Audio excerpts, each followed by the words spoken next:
Abortion has been near the top of voters' minds since the Supreme Court overturned Roe v. Wade in 2022. It is one of the reasons why you, the viewers, chose this as one of your most important in this year's election as part of our Pennsylvania's Choice series.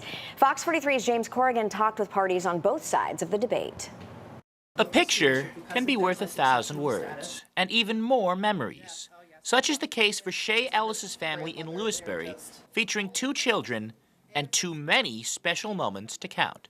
But some pictures bring back memories they would rather forget. My oldest child is severely disabled, has had 5 brain surgeries, autism, hydrocephalus. My disabled child, my 14-year-old, requires an extreme amount of my time, attention, all the time. It's round the clock. 6 years ago, Ellis became pregnant for a 3rd time. But this time, it was accidental. With the financial and time-consuming strain of raising a disabled child, Shay concluded that having a 3rd child would cause more harm than good. I, at the time, was a working-class person making $13 an hour, and so with having a severely disabled child, being working-class poor, making under $40,000 a year, or maybe even under 30 at the time, it just wasn't feasible. And so I made the decision that I needed to make. Ellis became one of the roughly 60% of people who have had abortions who already have children.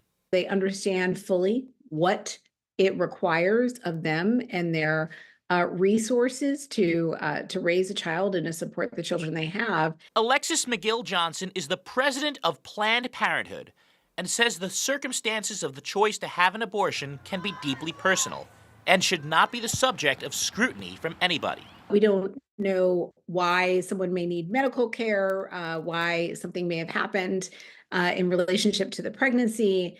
And that's exactly why we, as average citizens, perhaps as politicians, don't need to be involved in the decision making.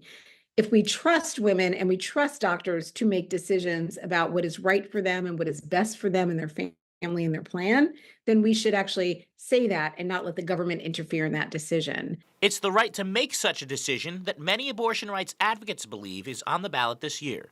A decision which Ellis believes allowed their family to survive through difficult financial times. It could have been the difference between my child being able to be in a gen ed classroom now in 9th grade. It would have been detrimental to my kids if I would have had that child. I would have potentially lost my job. I could have potentially, so many things could have happened, could have, would have, should have, of course, but I know for my living, breathing children that I made the best decision that I could at the time. And both sides have shared arguments on why abortion is or is not moral in their eyes. But the overarching question in this year's election is whether the government should make that decision for pregnant women. We just heard from one supporter of abortion rights. You're about to hear from one York County resident who drew on her own experience to express her own opinion on the matter. A house can always be a home, even if those you share it with aren't always your family. When I was growing up, we were a foster family. I was able to see firsthand the struggles that these young women and these families go through. Wendy Vihar of York says the experience she had of living with at-risk youth made her appreciate someone else's decision to go forward with a pregnancy despite trying circumstances. They were living in their car. The baby was maybe 4 months old. Eventually, Child Services placed them with us. And that allowed the family, the mother and father, to get back on their feet again. They chose life.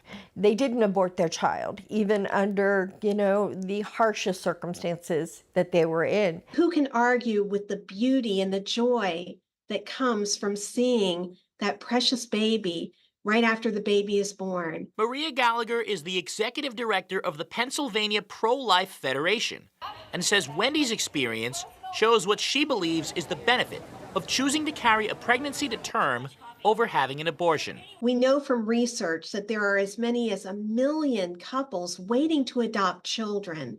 And we also know from the research that there are as many as 1 million abortions in a given year in the U.S. So there are families out there who are waiting for the chance to show love to those precious children. The question of whether to give women the chance to make the choice will potentially be decided in this election. Gallagher and Vihar say they believe that abortion is an act to end a human life and that there is support available for those considering it. Abortion is the taking of an innocent, unrepeatable human life. And it is always a situation where a life is lost. I believe in supporting the mother and the child. And we have pregnancy resource centers that are available that are able to help pregnant women with the needs for themselves and for their babies. And you can see all of the stories that have aired throughout this week from Fox 43's Pennsylvania's Choice series right now on fox43.com. James Corrigan, Fox 43 News.